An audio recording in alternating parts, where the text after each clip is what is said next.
আমাদের উচিত দিনে কমপক্ষে 100 বার করে হলেও আলহামদুলিল্লাহ পড়া যাবে। যে কোনো অবস্থাতে আলহামদুলিল্লাহ আলহামদুলিল্লাহ। ভাই কেমন আছেন? আলহামদুলিল্লাহ। ভাই পরিবার কেমন আছে? আলহামদুলিল্লাহ। ভাই চাকরি কেমন আছে, চলছে কেমন? আলহামদুলিল্লাহ। ব্যবসা কেমন? আলহামদুলিল্লাহ। এটা হচ্ছে সেই বান্দা নিদর্শন যার মনের মধ্যে আল্লাহর প্রতি ভক্তি শ্রদ্ধা আছে, যার মনের মধ্যে আল্লাহর নূর আছে। তার নিদর্শন হচ্ছে সে সব সময় শুকরিয়া আদায় করবে। একটা এক্সাম্পল দিচ্ছি, দেখেন ইব্রাহিম আলাইহিস সালাম ওই আর এই যে এইখানে মক্কায় তার একজন স্ত্রী হাজারা আলাইহিস সালাম, ওইখানে একজন স্ত্রী সারা আলাইহিস সালাম। মনে আছে ঘটনা? আচ্ছা, তিনি আসলেন বাসায়, দরজায় নক করছেন যে বাসায় কে আছে? দরজার পিছন থেকে বলা হচ্ছে যে আমি। তিনি বলছেন ইসমাইল কোথায়? তখন আওয়াজ আসছে ইসমাইল শিকার করতে গেছে। তারপরে তাকে বলা হচ্ছে তোমরা কেমন আছো, স্বামী স্ত্রী তোমরা কেমন আছো? তো স্ত্রী জবাব দিচ্ছে আমরা ভালো নাই, আমাদের ঘরে অনেক অভাব, আমাদের অনেকের স্ত্রীর মতো। আছে না এরকম? সারা জীবন করে যাবেন, একটা কথাই শুনবেন শেষ বয়সে গিয়ে, জীবনে কিছুই পাইলাম না তোমার কাছে। নিজের মাথার ঘাম পায়ে ফেলে করতেই থাকবেন, করতেই থাকবেন, করতেই থাকবেন, করতেই থাকবেন, কিন্তু আপনি শুনতেই থাকবেন, শুনতেই থাকবেন, কিছুই করলাম না, কিছুই পাইলাম না, কিছুই পাইলাম না। অমুক ভাবি কত ভালো আছে, অমুক কত ভালো আছে, অমুকের এত আছে, অমুকের তত আছে। সুবহানাল্লাহ। এটা আমাদেরই দোষ। কারণ বিয়ে করার সময় যারা দিনদারিতা না দেখে শ্বশুরের সম্পত্তি দেখবেন, সৌন্দর্যকে বেশি প্রাধান্য দিবেন, নিজের হারাম প্রেমকে বেশি প্রাধান্য দিবেন, নিজের ওই বংশমর্যাদা ইত্যাদি ইত্যাদিকে বেশি প্রাধান্য দিবেন, তখন তো আফসোস করতেই হবে, কিছু করার নেই। এই জন্যই তো নবী সাল্লাল্লাহু আলাইহি ওয়াসাল্লাম বলেছেন যে দিনদার স্ত্রীদেরকে দেখে বিয়ে করো, যার মধ্যে দিনের বুঝ আছে, জ্ঞান আছে, একে দেখে বিয়ে করো। তবে এখানেও একটা বিষয় আপনাকে সতর্ক করতে চাই যে প্রত্যেকটা বোরখার পিছনেই সঠিক দিনদারিতা থাকে না। অতএব এটা দেখেও ধোঁকা খাওয়ার কিছু নাই। দিনদারিতা আল্লাহর সাথে বান্দার মনের ব্যাপার। দিনের বেসিক কিছু প্রশ্নের মাধ্যমে আপনি তার উত্তর পেতে পারেন, দিনের বেসিক কিছু বুঝ আচরণ দেখে আপনি তার উত্তর পেতে পারেন, তার তাকওয়া দেখে আপনি উত্তর পেতে পারেন। একজন আমিরুল মুমিনিন খলিফা, তিনি রাত্রেবেলা জনগণের অভাব অনটন দেখেন। একদিন দেখতে দেখতে রাতে ক্লান্ত হয়ে পড়লেন, একটা দেয়ালের আড়ালে তিনি দাঁড়িয়ে বিশ্রাম নিচ্ছেন, বসে পড়েছেন। দেয়ালের পিছন থেকে তিনি আওয়াজ শুনছেন, মা আর মেয়ে কথাবার্তা বলছে। মা বলছে দুধে পানি মিশাও, আর মেয়ে বলছে যে ইত্তাকিল্লাহ, হে মা আল্লাহকে ভয় করো। তার মা বলছে এখানে তো ওমর নাই, ওমরের প্রশাসন নাই, ভয়ের কি আছে, মিশাও, পানি মিশাও। তখন এই মেয়ে বলছে ওমর নাই তো কি হয়েছে, ওমর রব আল্লাহ তো জীবিত আছেন, তিনি দেখছেন। ওমর রাদিয়াল্লাহু আনহু পরের দিন ওই বাড়িটা মার্ক করে রাখলেন রাত্রেবেলা। পরের দিন তার ছেলেকে নিয়ে আসছেন এই বাসায়, এসে মেয়ে দেখাচ্ছেন, এই মেয়ে পছন্দ হয় কিনা দেখো। মেয়ে পছন্দ হয়ে গেছে। আমিরুল মুমিনিনের মানে রাষ্ট্রপ্রধানের ছেলের সাথে এই মেয়ের বিয়ে হয়ে গেল। দুধওয়ালি, দুধ ধোয়াচ্ছেন যেই মেয়ে। কি দেখে বিয়ে দিলেন? সৌন্দর্য দেখে? বংশমর্যাদা? শ্বশুরের টাকা? যৌতুক? এই কাজ যদি আমরা করতে না পারি, সংসারে শান্তি আসবে না, তখন কিছু করার থাকবে না ভাই। কারণ এই ফিতনায় একবার ঢুকে গেলে জীবনটা ম্যাসাকার। এগুলো ডিল করতেই দিন দিন অনেক চলে যাবে। দিনের ফিকির পরে দেখবেন পরিবার সামলাতেই সময় শেষ, দিন শেষ। মানসিকভাবে যদি আপনি ফ্রেশ না থাকেন, ভালো না থাকেন, সাউন্ড না থাকেন, আপনি দিনের জন্য কিন্তু কিছু করতে পারবেন না। আর পরিবারে যদি নেককার স্ত্রী না থাকে, আপনি মানসিকভাবে ভালো থাকবেন না, ভালো থাকবেন না। এটা প্র্যাকটিক্যাল কথা। তো ওই যে স্ত্রী বলছে আমরা ভালো নাই, ইসমাইল শিকার করতে গেছে, আমরা ভালো নাই, একবেলা খাই একবেলা খেতে পারি না, ভালো নাই। ইব্রাহিম আলাইহিস সালাম বলছেন ঠিক আছে, ইসমাইল বাসায় আসলে ওকে বলো যে তার বাবা এসেছিল, আর তাকে বলো যে ঘরের চৌকাঠটা যেন পরিবর্তন করে। কথা কি বুঝতে পারছেন? ইসমাইল আলাইহিস সালাম আসলেন, একজন বৃদ্ধা লোক এসেছিল বাসায়, তোমার বাবা পরিচয় দিয়েছে। কি বলেছে? বলেছে যে ঘরের দরজা যেন পরিবর্তন করি। তখন তিনি বলছেন তুমি কি এমন বলেছিলে যার কারণে এই কথাটা বলেছেন? তো তিনি বলছেন আমি বলেছি আমরা ভালো নাই, আমরা অভাবে আছি, তুমি শিকারে গেছো ইত্যাদি। তখন তিনি বলছেন তুমি ভুল করেছো, তিনি আমার বাবা ছিলেন, তিনি একজন নবী, তিনি ইনডাইরেক্টলি আমাকে বলেছেন আমি যেন তোমাকে তালাক দেই। এক কথায় তালাক হতে পারে? দিনদারিতে না থাকলে তালাক দেয়া যায়? যদি ধৈর্য ধরতে ধরতে ধরতে ধরতে আপনি অতিষ্ঠ হয়ে যান, দিনের ব্যাপারে আর কম্প্রোমাইজ করতে পারেন না, সেক্ষেত্রে তালাক একটা অপশন আছে। এটা খারাপ নয়, যদিও এটা মন্দের ভালো একটা অপশন, কিন্তু সবর করতে উৎসাহিত করা হয়েছে। সবর করতে করতে করতে করতে যদি ভিতরটা পরিবর্তন না হয়, এরকম আল্লাহর প্রতি অকৃতজ্ঞ মানুষকে নিয়ে আপনি সারা জীবন চলতে পারবেন না। এবং দিনের পথে চলতে গিয়ে যারা প্রতিবন্ধকতা স্বীকার করে, তাদেরকে নিয়ে আপনি আল্লাহর পথে দাওয়াত এবং মুজাহাদার মেহনত করতে পারবেন না। এই জায়গায় গিয়ে অনেক সময় এক্সট্রিম ডিসিশন নিতে হতে পারে। এটা ইসলাম কিন্তু অপশন রেখেছে আপনার জন্য, আমি উৎসাহিত করছি না, অপশন রেখেছে। এরপরে আবার তিনি আসলেন অনেক বছর পর, এসে আবার নক করলেন যে আসসালামু আলাইকুম। ওয়ালাইকুম সালাম। ইসমাইল কোথায়? শিকার করতে গেছে। তোমরা কেমন আছো? আলহামদুলিল্লাহ, আমরা অনেক ভালো আছি। ঠিক আছে, ইসমাইল বাসায় আসলে তাকে বলো ঘরের চৌকাঠটা যেন যত্ন করে আদর করে মহব্বত করে রাখে। কথা বুঝতে পারছেন? এবার ইসমাইল আলাইহিস সালাম আসলেন বাসায়, তার স্ত্রী জিজ্ঞাসা করছে, একজন বৃদ্ধা এসেছিলেন, তোমার বাবা পরিচয় দিয়েছেন, কি বলেছে? বলেছে আমি যেন ঘরের চৌকাঠটা তুমি যেন অটুট রাখো, বহাল রাখো। তুমি কি বলেছো? আমি বলেছি আমরা অনেক ভালো আছি। তখন তিনি বলছেন, আমার বাবা তোমাকে অনেক পছন্দ করেছেন এবং তোমাকে নিয়ে আমাকে সংসার করতে বলেছে। এই হলো অবস্থা। শুকরিয়া আদায় যারা করতে পারবে না, তাদেরকে নিয়ে চলা মুশকিল। লুকমান হাকিম, যাকে প্রজ্ঞা দেয়া হয়েছে, তাকেও আল্লাহ পাক আদেশ করছেন তুমি আল্লাহর শুকরিয়া আদায় করো। যে ব্যক্তি আল্লাহর শুকরিয়া আদায় করে, কৃতজ্ঞতা প্রকাশ করে, যে কোনো হালতেই বলতে পারে আল্লাহ আলহামদুলিল্লাহ আমি ভালো আছি। এবং আল্লাহ রাসূল সাল্লাল্লাহু আলাইহি ওয়াসাল্লাম বলেছেন, কখনো উঁচু স্তরের লোকদের দিকে তাকাবে না।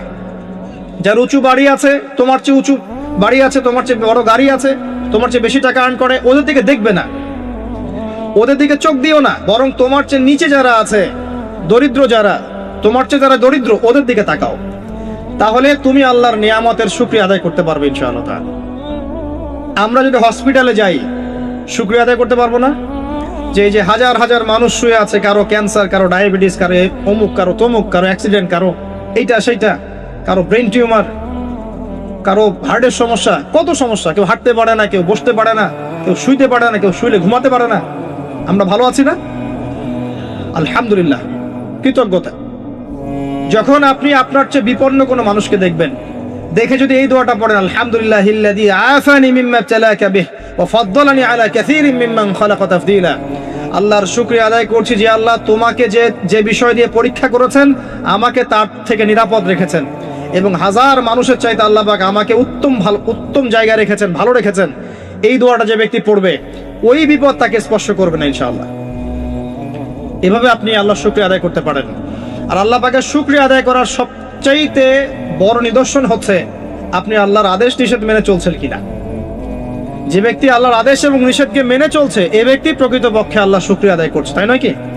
খালি মুখে যদি বলি আমি আল্লাহর শুকরিয়া আদায় করি, নামাজ নাই, সওম নাই, যাকাত নাই, কিচ্ছু নাই, মুখে মুখে বলছি আমি আল্লাহকে অনেক ভালোবাসি, এই ভালোবাসার দাম আছে? আল্লাহ পাক কি বলেছেন?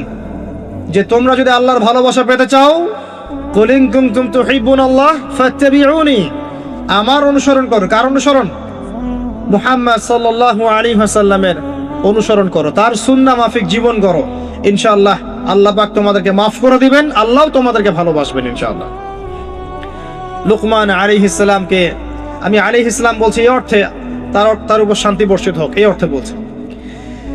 এরপর পরের আয়াতে লুকমান আলাইহিস সালাম, লুকমান হাকিম, তিনি বলছেন ওয়াইজ ক্বালা লুকমান লিবনিহি, তার সাথে তার সন্তানের একটা কনভারসেশন হচ্ছে। এটা ভালো করে শোনেন, তার সাথে তার সন্তানের একটা কনভারসেশন হচ্ছে। তিনি তার সন্তানকে কিছু নসিহত করছেন, ওয়াজ করছেন। যেই নসিহতগুলো আল্লাহ পাকের কাছে এত ভালো লেগেছে, আল্লাহ পাক কুরআনুল কারীমের মতো কিতাবে সেটাকে নিয়ে এসেছেন। কিয়ামত পর্যন্ত এটা থাকবে ইনশাআল্লাহ। কিয়ামত পর্যন্ত একজন বাবা একজন ছেলের এই কনভারসেশন থাকবে ইনশাআল্লাহ। আমরা তো মনে করি সন্তানকে মানুষ করবে তার মা, এখানে আমরা দেখছি সন্তানকে নসিহত করছেন তার বাবা। আমরা ইউসুফ আলাইহিস সালামের ক্ষেত্রেও সেটাই দেখেছি, যে সন্তানকে নসিহত করছেন তার বাবা। আমরা কোরআন ঘাটলে দেখি যে বাবা সন্তানকে নসিহত করেন, মা নসিহত কম করেন। জি, ইব্রাহিম আলাইহিস সালাম কথা বলছেন তার সন্তানের সাথে, ইউসুফ আলাইহিস সালামের সাথে তার বাবা কথা বলছেন, লুকমান আলাইহিস সালামের সাথে তার সন্তান কথোপকথন হচ্ছে। তাহলে কোরআন দেখাচ্ছে বাপ কা বেটা, বাপ যেমন সন্তান তেমন। বাপ হবে সন্তানের রিয়েল গার্ডিয়ান, মা তাকে মানুষ করবে, ইলম প্রজ্ঞা বাস্তবতা শেখাবে কে? বাবা। আর আমাদের বাবারা এখন মানি মেকিং মেশিন, তারা খালি টাকা আর্ন করার মেশিন। সকাল 10টায় বেরাবে, আবার রাত 10টায় আসবে।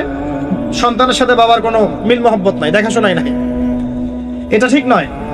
সন্তানকে মানুষ করতে হবে বাবাকে, তাকে প্যারেন্টিং শেখাতে হবে। আমাদের বাবাদেরকে প্যারেন্টিং শেখাতে হবে, মাদেরকেও শেখাতে হবে। আসেন আমরা এখান থেকে দেখব কিভাবে তিনি তার সন্তানকে নসিহত করছেন। এই নসিহত শুধু সন্তানের জন্য নয়, প্রত্যেকটা মানুষের জন্যই। আমরা এই নসিহতগুলোর মধ্য দিয়ে আমাদের লেকচারের ইতি টানবো ইনশাআল্লাহ তাআলা। আসুন, ওয়াইজ ক্বালা লুকমান লিবনিহি, যখন লুকমান হাকিম তার সন্তানকে বলেছিলেন, কি বলেছেন? ইয়া বুনাই, আদর করে বলছেন, হে আমার সন্তান, বাবা শোনো, লা তুশরিক বিল্লাহ। প্রথম নসিহত কি? আল্লাহর সাথে শিরিক করো না। লা তুশরিক বিল্লাহ, আল্লাহর সাথে শিরিক করো না। আমরা আমাদের সন্তানকে প্রথম কি শিখাই? Humpty Dumpty sat on a wall. আমরা শিখাই Jack and Jill went up the hill. আমরাও শিখেছি। জ্যাক একটা ছেলের নাম, জিল একটা মেয়ের নাম, ওয়েন্ট আপ দ্য হিল আপনাদের পাহাড়ে চলে গেল, বান্দরবনের পাহাড়ের কোনায় চলে গেল একটা ছেলে একটা মেয়ে। তারপর কোনায় গিয়ে কি করলো সেটা আপনারাই বোঝেন। তা আমরা ছোটবেলা থেকে বাচ্চাকে শিখাই Jack and Jill went up the hill. কি বুঝলেন? প্রত্যেকটা ক্ষেত্রে সমস্যা। আপনি শরিয়াতে কি শিখাচ্ছেন? আমটি আপনি খাবেন পেরে? কার গাছের আম আপনি পেরে খাবেন? যাত্রার গাছের আম আপনি পেরে খাইতে পারবেন? শুরুতে অজগর আসছে তেরে, সন্তানকে ভয় দেখে, অজগর তেরে আসছে। ওই বাচ্চা অজগরের কি বোঝে? শরিয়তে অজগর আসছে তেরে, ভয়, আগে ভয় শেখানো হচ্ছে। শরিয়তে অজগর আসছে তেরে, ভয়, আপনি ভয় পাচ্ছেন, বাচ্চা ভয় পাচ্ছে, রাত্রে ঘুমের স্বপ্ন দেখবে অজগর তেরে আসছে। হ্যাঁ, আপনি বাচ্চার সাথে যে কথোপকথনগুলো করবেন রাত্রে, সেগুলো সে স্বপ্ন দেখতে পারে। শরিয়াতে আপনি শেখাচ্ছেন আমটি খাবো পরে, কার গাছের আম পেরে খাবেন? গাছ কি আপনার? যাত্রার গাছের আম পেরে খাবে? সে চুরি করা শিখলো সে। এই তো হচ্ছে এখানে শাব্দিকভাবে পরিবর্তন না আনতে পারলে, নৈতিকতা না ঢুকাতে পারলে সমস্যা তো। আর কালচার এভাবেই চলছে কেন? কেউ এগুলো নিয়ে মাথা ঘামায় না কেন? সুবহানাল্লাহ, বই পুস্তক এখন টোটালি চেঞ্জ হয়ে যায়, দিন দিন চেঞ্জ হচ্ছে। দেখবেন আগে আমরা অনেকগুলো নজরুলের কবিতা পড়তাম, কবিতা নাই, আস্তে আস্তে আস্তে আস্তে ভ্যানিশ।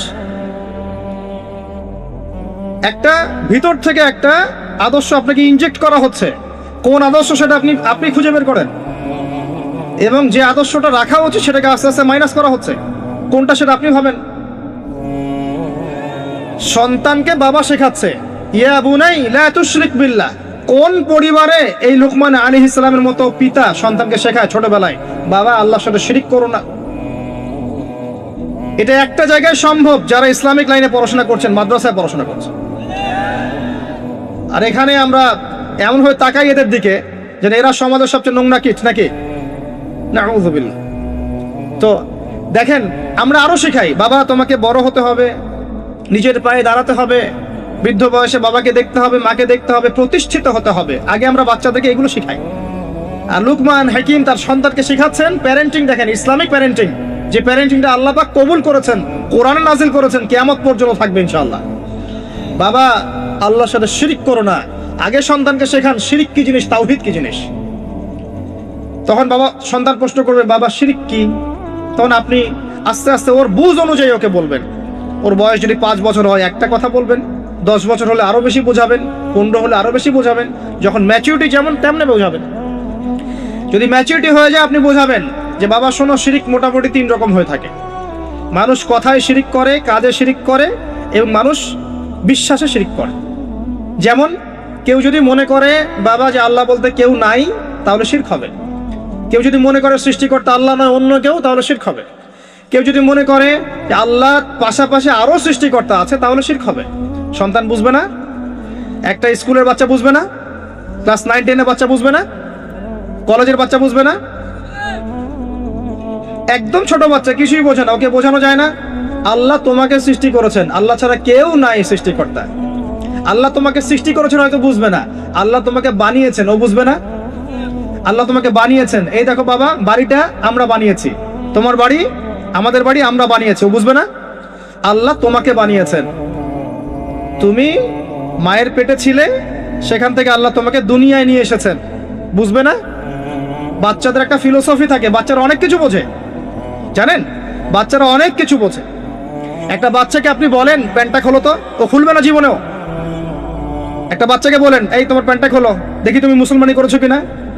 আমরা মজা করি না ছোটবেলায়, বাচ্চারা খুলতে চায় না, কারণ এই যে লজ্জাশীলতা আল্লাহ পাক দিয়ে তাকে পৃথিবীতে পাঠিয়েছেন। বাচ্চাদের ফিলোসফি আছে, এটা নিয়ে যারা বাচ্চাদেরকে নিয়ে পড়াশোনা করে, আপনার কোর্স করায়, ট্রেনিং দেয়, তাদেরকে জিজ্ঞাসা করেন। বাচ্চাদের সাথে শুদ্ধ ভাষায় কথা বলতে বলা হয়, বাচ্চাদের সাথে শুদ্ধ ভাষায় কথা বলতে বলা হয়, যাতে ওরা শুদ্ধ ভাষা শেখে। বাচ্চাদের সাথে বাচ্চাদের মতো আচরণ করতে নিষেধ করা হয় এখন, তাদের সাথে ম্যাচিউর আচরণ করতে উৎসাহিত করা হয়, তারা শিখবে বাস্তবতা কি জিনিস। বাচ্চাদেরকে বেশি বেশি খেলাধুলা করতে উৎসাহিত করা হয়, খেলার মধ্য দিয়ে নেতৃত্ব দেওয়ার গুণাবলী অর্জন হয়। ওদেরকে মাঠে খেলতে দিতে হয়, বৃষ্টি কাদায় মাখামাখি করতে দিতে হয়, ওরা বুঝবে। গায়ের সাথে যখন মাটি লাগবে, প্রকৃতির সাথে মিশবে, ওরা হৃদয়টা বড় হবে। দেখবেন মুহাম্মদ সাল্লাল্লাহু আলাইহি সাল্লামকে যখন তিনি জন্ম নিয়েছেন, প্রথম 4-5টা বছর তাকে ওই আরবের বেদুইনদের কাছে রাখা হয়েছে। ওখানে তিনি ভাষা শিখেছেন, মরুভূমিতে দৌড়িয়েছেন, খেলেছেন, ফিজিক্যালি স্ট্রং হয়েছেন, ভাষা শিখেছেন, শুদ্ধ কথা শিখেছেন। এরপরে হৃষ্টপুষ্ট হয়ে তারপর মায়ের কাছে ফেরত দেওয়া হয়েছে। এখনকার জেনারেশনে বাচ্চাগুলোকে দেখেন কিভাবে বড় হয়ে ওঠে। আসেন, অনেক লম্বা হয়ে যাবে, আগে পয়েন্টে চলে আসেন। বাচ্চাকে বোঝানো যায় না যে এর বয়স হিসাবে আপনি বোঝাবেন যে কেউ যদি মনে করে যে বাবা আল্লাহর পাশাপাশি অন্য কোনো সৃষ্টিকর্তা আছে যে তোমাকে বানিয়েছে, তাহলে শিরক হয়ে যাবে। আর শিরকটা হচ্ছে এমন একটা পাপ। শিরকটা কি আব্বু জিজ্ঞাসা করবে, বাবা শিরক এমন একটা পাপের নাম যেই পাপটা আল্লাহ পছন্দ করেন না। এটা একটা খারাপ জিনিস, পাপ হয়তো বুঝবে না। শিরক একটা কি জিনিস? খারাপ জিনিস। শিরক খারাপ। তোমাকে আমি আদর করছি আব্বু, এটা ভালো না? বলবে হ্যাঁ ভালো। তোমাকে যদি একটা থাপ্পড় দেই, খারাপ না? তো হ্যাঁ খারাপ। শিরক একটা খারাপ জিনিস, বাচ্চাকে বোঝানো যাবে না। বোঝাতে গেলে পারলে সবকিছু বোঝানো সম্ভব। আর আরেকটু ম্যাচিউর যখন হয়েছে, এই বাচ্চা তো ম্যাচিউর, যাকে বোঝানো হচ্ছে ইন্না শিরকা লাযুলমুন আযীম, এ তো ম্যাচিউর বাচ্চা, স্কুল কলেজ এই লেভেলের বাচ্চা। তো তাকে বোঝান যে কেউ যদি আল্লাহ ছাড়া অন্য কারো নামে কসম করে, শিরক হয়ে যায়। কেউ যদি আল্লাহ ছাড়া অন্য কারো নামে নজর মানত করে, শিরক হয়ে যায়। কেউ যদি আল্লাহ ছাড়া অন্য কারো নামে কুরবানি দেয়, শিরক হয়ে যায়। কেউ যদি আল্লাহ ছাড়া অন্য কারো জন্য ইবাদত করে, নামাজ পড়ে, রোজা রাখে, হজ করে, যাকাত দেয়, শিরক হয়ে যাবে। কেউ যদি আল্লাহ ছাড়া অন্য কারো কাছে চায়, তাহলে শিরক হয়ে যাবে, ইত্যাদি ইত্যাদি। এগুলো বোঝানো সম্ভব নয়? সম্ভব। এতটুকু তো বলা যায় আল্লাহ থেকেই সবকিছু হয়, মানুষের কোনো ক্ষমতা নাই। বুঝবে না সে? ইন্না শিরকা লাযুলমুন আযীম। বাচ্চাকে প্রথম শিখাচ্ছেন তার বাবা, বাবা শিরক করো না। শিরক হচ্ছে সবচেয়ে বড় জুলুম, সবচেয়ে বড় পাপ। আর আমরা আপনাদেরকে বলছি, শিরকের পাপ নিয়ে কেউ যদি মারা যায়, 99% সম্ভাবনা সে ব্যক্তি জাহান্নামে যাবে।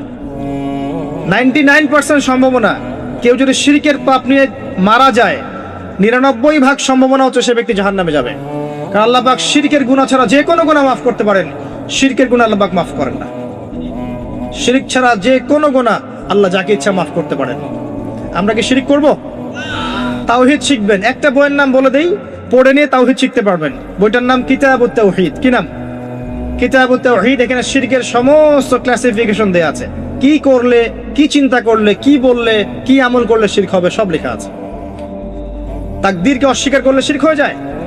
আল্লাহ পাকের হালালকে কেউ হারাম করলেও শিরক হয়, হারামকে হালাল করলেও শিরক হয়।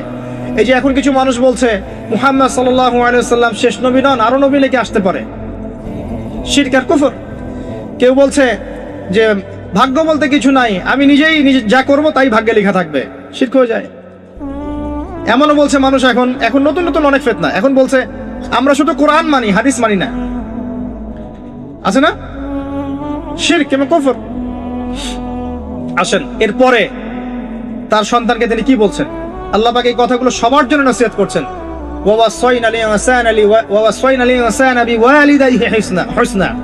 এরপর আল্লাহ পাক বলছেন মানুষকে আদেশ করা হচ্ছে যেন মানুষ তার পিতা মাতার সাথে সুন্দর আচরণ করে। তার মা তাকে কষ্টের পর কষ্ট সহ্য করে গর্ভধারণ করেছে। ওয়াফিসালুহু ফি আমাইন, তাকে প্রসব করেছেন এবং 2 বছর দুধ পান করিয়েছেন। আনিশকুরলি, মানুষকে আদেশ করা হচ্ছে যেন মানুষ আমার শুকরিয়া আদায় করে, আল্লাহ পাক বলছেন। ওয়ালি ওয়ালিদাইক, এবং তার পিতামাতার শুকরিয়া আদায় করে। ওয়া ইলাইয়াল মাসির, আমার কাছেই ফিরে আসতে হবে। এই যে একটা আয়াতে কত শিক্ষা। সন্তানকে শেখানো হচ্ছে পিতামাতার সাথে ভালো আচরণ করো। সন্তানকে ছোটবেলা থেকে যদি শেখানো যায় যে পিতামাতা কি জিনিস, ওই সন্তানকে বড় হয়ে বৃদ্ধাশ্রমে বাবা মাকে পাঠাবে? ওই সন্তান পাঠাবে যাকে আপনি মানুষ করতে পারছেন না, সময় দিতে পারছেন না। আপনিও ব্যস্ত, আপনার স্ত্রীও ব্যস্ত, ফ্যামিলিস্ট রেভলিউশন, আপনিও ব্যস্ত, স্ত্রীও ব্যস্ত। বাচ্চা মানুষ হচ্ছে ওই যে ডে কেয়ার সেন্টারে কাজের বুয়ার কাছে, তো কাজের বুয়ার আদর্শই সে বড় হবে। আমি আমার শিক্ষাকে যদি সন্তানের মধ্যে দেই, আমার সন্তান আমার মতো হবে স্বাভাবিক। আমার শিক্ষা না পেয়ে যদি অন্য কারো শিক্ষা সে পায়, তাহলে তার মতো হতে পারে, এটাই স্বাভাবিক। আপনি আপনার জায়গা থেকে চেষ্টা করলেন, ভবিষ্যতে গিয়ে আমাদের অবর্তমানের সন্তান কোন পথে যাবে আমরা জানি না। জানি নূহ আলাইহিস সালামের সন্তান বিপদগামী হয় নাই? হয়েছে, এটা পরের ব্যাপার। আমরা তো আমার জায়গা থেকে চেষ্টা করব না? সন্তানকে শেখানো হচ্ছে পিতামাতার সাথে ভক্তি শ্রদ্ধা করে চলো, কারণ তোমার মা তোমাকে কষ্টের পর কষ্ট সহ্য করে জন্ম দিয়েছেন। মায়ের প্রসব বেদনার একটা মোমেন্ট, একটা সেকেন্ড আমরা শোধ করতে পারবো? মায়ের দুধের 1 ফোঁটা দুধের দাম শোধ করতে পারবো? আজকে সেই মাকে দেখেন বৃদ্ধাশ্রমে রেখে আসে, সেই মাকে দেখেন মার্ডার করছে সন্তান সম্পত্তির জন্য, করছে না? এগুলো কি নতুন কথা না? অহরহ হচ্ছে এগুলো এখন। এবং আপনি এখানে পিতা মাতারও দোষ এড়াতে পারেন না। যখন পিতা মাতা সন্তানকে ইসলামিক আদর্শে বড় না করে ওই অন্যান্য বস্তুবাদী আদর্শে বড় করেছে, তখন সন্তান বড় হয়ে এমন বিপদগামী হয়েছে। এখানে পিতা মাতারও দোষ আছে। আল্লাহ পাক আমাদেরকে বোঝার তৌফিক দান করুন। আল্লাহ পাক এরপরে আবারও বলছেন, আমার শুকরিয়া আদায় করো, তোমার পিতা মাতারও শুকরিয়া আদায় করো। মনে রেখো, আমার কাছেই তোমাদেরকে ফিরে আসতে হবে। একটা দোয়া আল্লাহ শিখিয়ে দিয়েছেন অন্য একটা সূরার মধ্যে, যে যখন তোমাদের পিতা মাতা বৃদ্ধ বয়সে চলে যাবে, তাদের সাথে এমন আচরণ করো যে উফ শব্দটা পর্যন্ত তাদেরকে বলো না। উফ শব্দটাও বলো না, বিরক্তি ভরে উফ শব্দটিও করো না। কোন সূরায় আছে? সূরা বনী ইসরাঈলের মধ্যে আছে, وقضى ربك ألا تعبدوا إلا إياه وبالوالديه إحسانا وإما يبلغن عندك الكبر أحدهما أو كلاهما فلا تقل لهما أف ولا تنهرهما وقل لهما قولا كريما واحفظ لهما جناح الذل من الرحمة। তাদের জন্য ভালোবাসার এই বাহু প্রশস্ত করে দাও। ওয়াকুর রাব্বিরহামহুমা কামা রাব্বায়ানি সগীরা। আমরা এই দোয়াগুলো করব পিতামাতার জন্য। আল্লাহ পাক তৌফিক দান করুন। যাদের পিতামাতা নাই তারা জানে মা কি জিনিস আর বাবা কি জিনিস। আরেকটা হাদিস বলি আপনাকে, অন্যদিকে যাচ্ছি। নবী সাল্লাল্লাহু আলাইহি ওয়াসাল্লাম বলেছেন, 3 ব্যক্তির জন্য ধ্বংস, তার মধ্যে এক ব্যক্তি হচ্ছে সেই ব্যক্তি যে ব্যক্তি রমজান মাসকে পেয়েছে, নিজের আমল করে গুনাহ মাফ করাতে পারে নাই। 2 নম্বর সেই ব্যক্তি যে ব্যক্তি বৃদ্ধ পিতামাতাকে পেয়েছে, দুজনের একজনকে পেয়েছে বা দুজনকে পেয়েছে, তাদের খেদমত করে জান্নাত লাভ করতে পারে নাই। আর 3 নম্বর সেই ব্যক্তি যার সামনে নবীর নাম উচ্চারণ করা হয়, নাম শুনেও সে দরুদ পড়ে না, সাল্লাল্লাহু আলাইহি ওয়াসাল্লাম বলে না। এখানে আছে পিতামাতাকে পেয়েছেন, তাদের খেদমত করে জান্নাত লাভ করতে পারছি না, আমার জন্য ধ্বংস, বলুন নাউজুবিল্লাহ।